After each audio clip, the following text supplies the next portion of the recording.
దేశాన్ని నడిపిస్తున్న పీఎం మోడీని జంతర్ మంతర్ వద్ద అనకూడదని మాటలు అంటుంటే కన్నీళ్లు వచ్చాయని డిప్యూటీ సీఎం పవన్ ఆవేదన వ్యక్తం చేశారు.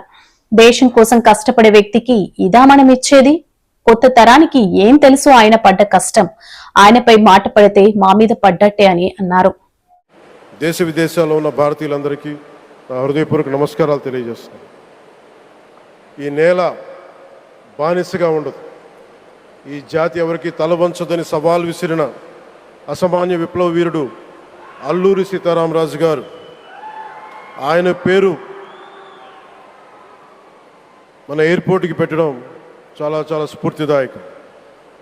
As we dedicate this airport to the people, one thought comes to my mind. Alluri స్ఫూర్తి రెక్కలపై ప్రపంచాన్ని చేరే Andhra Pradesh. Rooted in Alluri's ideals and driven by the aspirations of our people, Andhra Pradesh is ready to soar to greater heights. ఈరోజు మన గౌరవ ప్రధానమంత్రి శ్రీ నరేంద్ర మోదీ గారి చేతుల మీదుగా అల్లూరి సీతారామరాజు అంతర్జాతీయ విమానాశ్రయానికి జాతికి దీనిని అంకితం చేయటం ఆంధ్రప్రదేశ్ అభివృద్ధి ప్రస్థానంలో ఒక నూతన అధ్యాయానికి నాంది పలుకుతుంది. మోదీ గారి నాయకత్వంలో ఈరోజు 17,435 కోట్ల విలువైన అభివృద్ధి కార్యక్రమాలు ప్రజలకి అంకితం కావడం, అలాగే national highway projects, energy infrastructure ప్రాజెక్టులో ప్రారంభోత్సవాలు, శంకుస్థాపనలు జరగడం మన రాష్ట్ర అభివృద్ధిలో చాలా కీలకమైన ఘట్టం. ఈ ప్రాజెక్ట్స్ కనెక్టివిటీని బలోపేతం చేయడం కాదు, ఎనర్జీ సెక్యూరిటీని పెంచి ఇండస్ట్రియల్ గ్రోత్స్కి మరింత వేగాన్ని అందించి యువతకి ఉపాధి అవకాశాలు మెరుగుపరిచి ఆంధ్రప్రదేశ్ని మరింత వేగంగా అభివృద్ధి పదంలో ముందుకు నడిపిస్తాయి. ఒక దేశం కేవలం ప్రకటనలతో అభివృద్ధి చెందదు, ప్రజల కలల సాకారం అయ్యే మౌలిక సదుపాయాలతో అభివృద్ధి చెందుతుంది. So honourable Modiji, your vision of Viksit Bharat and Atmanirbhar Bharat is transforming the nation across every sector, from highways to railways, from ports to airports, from digital infrastructure to defense, manufacturing and renewable energy. చరిత్ర కేవలం మన నిర్మించిన కట్టడాలను మాత్రమే గుర్తుంచుకోదు, వాటి ద్వారా నిర్మితమైన భవిష్యత్తుని గుర్తుంచుకుంటుంది. ఈ విషయం మీ నాయకత్వంలో ఆంధ్రప్రదేశ్కి లభిస్తున్న అభివృద్ధిలో చాలా చాలా స్పష్టంగా కనిపిస్తాం. ఇదివరకే విశాఖపట్నంలో 2 లక్షల కోట్ల పైగా పెట్టుబడులు, అందులో ఎన్టీపీసీ గ్రీన్ హైడ్రోజన్ హబ్, జాతీయ రహదారులు, రైల్వే ప్రాజెక్టులు, అలాగే అమరావతి కోసం 50,000 కోట్ల పెట్టుబడులు, రాయలసీమ అభివృద్ధికి 13,400 కోట్ల ప్రాజెక్టులు మన రాష్ట్ర అభివృద్ధికి బలమైన పునాది వేస్తున్నాయి. South Coast railway zone at Visakhapatnam ఏర్పాటు ద్వారా ఆంధ్రప్రదేశ్ ప్రజల చిరకాల ఆకాంక్షను సాకారం చేస్తుంది. ఈ కార్యక్రమాలు మరిన్ని పెట్టుబడులు ఆకర్షించడంతో పాటు ప్రత్యక్షంగా పరోక్షంగా 20 లక్షల పైగా ఉపాధి అవకాశాలను సృష్టించి స్టేట్ ఇన్ఫ్రాస్ట్రక్చర్ని మరింత బలోపేతం చేస్తూ ఆర్థికాభివృద్ధికి మరింత బలాన్ని అందిస్తున్నాయి. అలాగే గౌరవ చంద్రబాబు నాయుడు గారి నాయకత్వంలో, ఆయన మార్గదర్శకత్వంలో, వారి నాయకత్వంలో ఆంధ్రప్రదేశ్ దేశంలోని అగ్రగామి రాష్ట్రంగా అవతరిస్తూ ఉంది. ప్రత్యేకించి ఈ విమానాశ్రయానికి అల్లూరి సీతారామరాజు గారి పేరు పెట్టడం ఆ మహావీరుడికి నివాళి మాత్రమే కాదు, ఆయన ఆశయాలను, ఆయన స్ఫూర్తిని భావితరాలకు అందించే చాలా చాలా గొప్ప నిర్ణయం.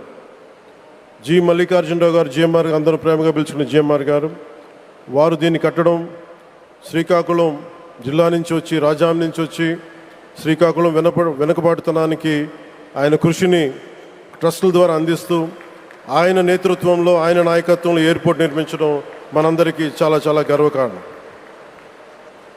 ఈ సందర్భంగా మనందరం ఒక నిర్ణయం తీసుకోవాలి. పండ్లున్న చెట్టుకే రాళ్ళు వేస్తారంట. కష్టపడే కుటుంబ సభ్యుడు, తండ్రి కావచ్చు, పెద్ద కొడుకు కావచ్చు, అందరూ అతని మీద పడతారు. నువ్వు ఎక్కువ కష్టపడు, ఎక్కువ తిట్లు తింటావు. అలాంటిది మనం ఎలాంటి పరిస్థితుల నుంచి వచ్చాం? భారతదేశం ఒక పరిస్థితిలో బంగారాన్ని కూడా తాకట్టు పెట్టుకునే పరిస్థితి వచ్చింది. అలాంటి పరిస్థితుల నుంచి దశాబ్దం పైనుంచి మూడోసారి ప్రధానమంత్రిగా ఆయన ఈ రోజున మన దేశాన్ని నడిపిస్తూ ఉన్నారు. అలాంటి ప్రధానమంత్రిని చాలామంది ఆయన మీద మాట్లాడుతూ ఉంటే, ఆయన్ని అనకూడని మాట్లాడుతూ ఉంటే నా గుండె కదిలించేసింది, నా కన్నీళ్ళు వచ్చినాయి, బాధ వచ్చింది. దేశం కోసం కష్టపడే వారికి ఇవా చివరికి మనం ఇచ్చేదే. కొత్త తరానికి ఏం తెలుసు ఆయన పడ్డ కష్టం? ఒక్క రోజు కూడా సెలవు తీసుకోలేదు మన ప్రధానమంత్రి గారు. ఈరోజు పెట్టుబడులు వస్తున్నాయి మనకి, ఒక్కరోజు కూడా సెలవు తీసుకోలేదు. శత్రు దేశాలు, మన అభివృద్ధికి ఈర్ష్యపడే పశ్చిమ దేశాలు, వీటన్నిటినీ తట్టుకొని ఒకవైపు విదేశాల్లో ఉండే శత్రువులతో పోరాడాలి, దేశాన్ని అభివృద్ధి పదంలో తీసుకెళ్దామంటే అంతర్గత శత్రువులతో పోరాడాలి. అలాంటి వ్యక్తికి మనం ఇవ్వగలిగేది కేవలం మేమున్నాం మీ వెంట, మీ మీద మాట పడితే అది మా మీద పడ్డట్టే, అదే మన వారికి ఇవ్వాల్సింది. నిజంగా ఆయన జంతర్ మంతర్లు అన్ని మాట్లాడుతూ ఉంటే నేను ఈ రోజున ప్రధానమంత్రి గారికి ఒకటే ఇస్తున్నాను, మిమ్మల్ని కొట్టే నాయకుడు లేడు ఈ భారతదేశంలో, రాబోడు. కానీ మీరు పడ్డ శ్రమ, మీరు పడ్డ కష్టం ఎవరు తీసుకోలేరు. ఎన్ని బాధలు పడ్డా, ఎన్ని దెబ్బలు తిన్నా ఈరోజు మనం గర్వంగా చెప్పుకుంటున్నాం. మన ఉత్తరాంధ్రకి ఎయిర్పోర్ట్లు వచ్చినాయి, ఇన్ని లక్షల పెట్టుబడులు వచ్చింది ఆంధ్రప్రదేశ్కి. కానీ ఇవన్నీ తట్టుకొని చెయ్యాలి అంటే 144 కోట్ల తాలూకు ప్రజల ఆకాంక్షల్ని ఎంతోమంది వెనక్కి లాగుతున్నా, ఒకళ్ళు ముందుకు తీసుకెళ్లాలంటే ఎంతమంది తిడుతున్నా విమర్శిస్తున్నా తీసుకెళ్తున్నారంటే ఒకే ఒక్క నాయకుడు ప్రధానమంత్రి శ్రీ నరేంద్ర మోదీ గారు. నేను ఎందుకు తపన పడ్డాను, నేను అలయన్స్ కోసం ఎందుకు తపన పడ్డాను, మీ నాయకత్వం మాకు కావాలి ఎందుకు తపన పడ్డానంటే, ఈరోజు ఎయిర్పోర్ట్ ఆపేశారు. ఒక చిన్నపాటి ఎర్ర బస్సు కూడా రాని చోట ఎయిర్పోర్ట్ అవసరం లేదన్న వ్యక్తులకి సమాధానం ఇదే. ఇన్ని వేల మందికి ఇన్ని వేల కోట్ల పెట్టుబడి వచ్చింది.